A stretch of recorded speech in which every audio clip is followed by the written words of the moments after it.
ketika Pascal membuat rumus F gaya berbanding lurus dengan tekanan. Kalau diterapkan di hukum tadi, orang yang makin banyak gaya makin tertekan. Makanya ketika hartanya mulai berkurang tapi gayanya nggak bisa kurang, tekanan hidupnya tinggi. Itu yang menyebabkan sebagian orang stres. Ada yang menyebabkan orang merasa masih mendapatkan jabatan walaupun sudah selesai. Ada orang merasa masih kaya walaupun kekayaan sudah tidak ada. Ada syndrome of power. Ada macam-macam karena levelnya nggak bisa menurunkan itu. Ini poinnya. Tapi percayalah kata Allah, kalau Anda mau meninggalkan apa yang dilarang oleh Allah dan Rasulnya, perhatikan. Yajid fil ardi muraghaman katsira. Aku akan berikan lahan yang lebih besar dari apa yang ia dapatkan sebelumnya dari yang haram. Akan diganti oleh Allah.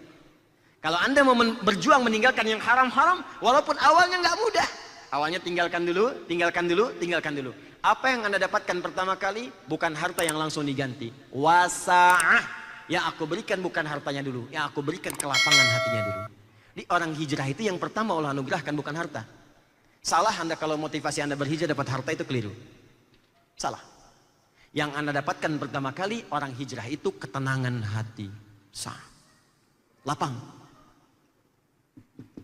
Ini dia. Makanya kalau orang hijrahnya benar, di awal-awal tenang. Coba lihat Pak, Abdurrahman bin Auf itu kan kayaknya itu nggak ketulungan. Kayaknya nggak terukur, kapaknya terbuat dari emas. Tapi apakah untuk hijrah itu seketika kemudian langsung punya kapak dari emas? Tidak. Anda bisa bayangkan saat mau hijrah ke Yathrib yang kelak jadi Madinah itu, kan harta hasil kerja kerasnya dirampas oleh orang Quraisy. Dirampas satu oleh preman-preman Quraisy. Ya, orang-orang yang kriminal kan rizkinya juga kan rizkinya haram. Ya boleh jadi yang kau dapatkan selama ini ada yang nggak baiknya. Karena itu tidak baik, maka silahkan diambil orang yang nggak baik saja. Yang nggak baik ngambil yang nggak baik lagi, dirampas semuanya. Tapi apakah Abdurrahman bin Auf kemudian kecewa dengan itu? Tidak. Kalau orang sudah lapang dan di hatinya tertuliskan Allah, maka semua akan kecil dalam hidupnya. Kecuali hanya Allah yang akbar. Makanya orang-orang yang khusyuk ketika mengatakan Allahu Akbar, tertulis dalam jiwanya Allah, maka semua akan menjadi kecil dalam hidupnya. Kecuali Allah. Maka ketika dia akan hijrah, dirampas semua hartanya, dikatakan oleh orang Quraisy. Perhatikan tawarannya, ini sering saya ungkapkan dalam setiap kesempatan. Kalau Anda ingin hijrah ke Yathrib sana, silahkan pergi tapi jangan bawa harta sepeser pun. Pakaian yang melekat di badan saja. Kami biarkan kau pergi, nggak kami eksekusi. Di orang kafir Quraisy satu berpikir kalau dia berangkat nggak akan selamat di jalan, cuman bawa pakaian, nggak bawa harta, jaraknya 400 sampai dengan 500 kilo, 400 kilo lebih sekarang. Pakai bis itu bisa 6 sampai 8 jam. Paling cepat 4-5 jam. Sekarang jalan kaki, belum ada badai, belum melewati bukit-bukit, bukitnya keras, ada bebatuannya. Pikiran orang kafir Quraisy paling berangkat itu ya sudahlah. Kalau nggak meninggal di jalan selesai sampai sana. Nggak ada harta lagi. Apa yang terjadi? Silahkan ambil hartanya. Aku akan kejar hijrahnya. Jadi kalau orang sudah lapang itu Pak, Bu, tenang pikirannya. Dan ketenangan itu sangat penting. Mahal tenang itu. Anda kaya tapi gelisah. Kerja banyak tapi hati nggak tenang, nggak akan nikmat. Kan saya sering beli pilihan begini. Kaya tapi gelisah atau miskin tapi tenang. Pilih mana?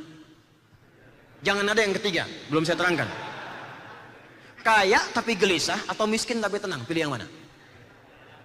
Tuh. Artinya ketenangan itu penting. Sehat tapi gelisah atau sakit tapi tenang. Pilih mana?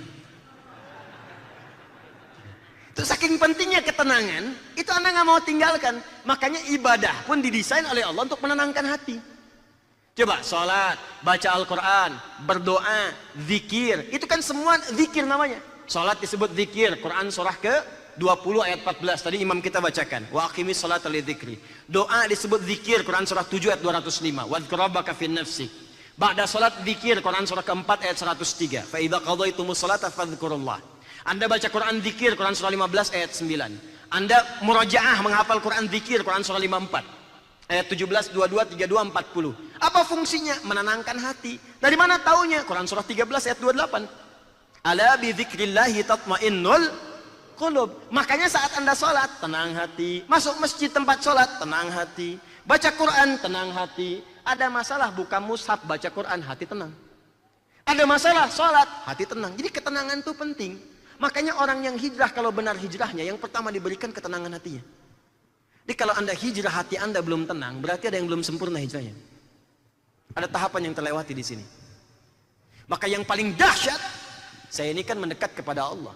Allah yang punya rizki, Allah yang punya ketenangan, Allah yang punya ilmu. Saya nggak takut. Anda ambil semua harta, tapi saya dekat dengan yang punya semua harta itu.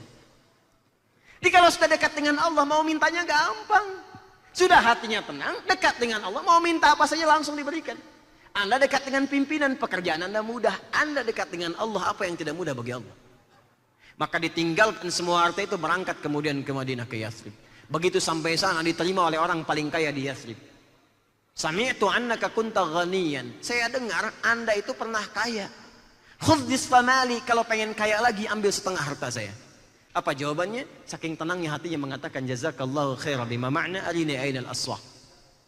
Semoga Allah berikan pahala pada Anda. Cukup tunjukkan padaku di mana pusat bisnisnya.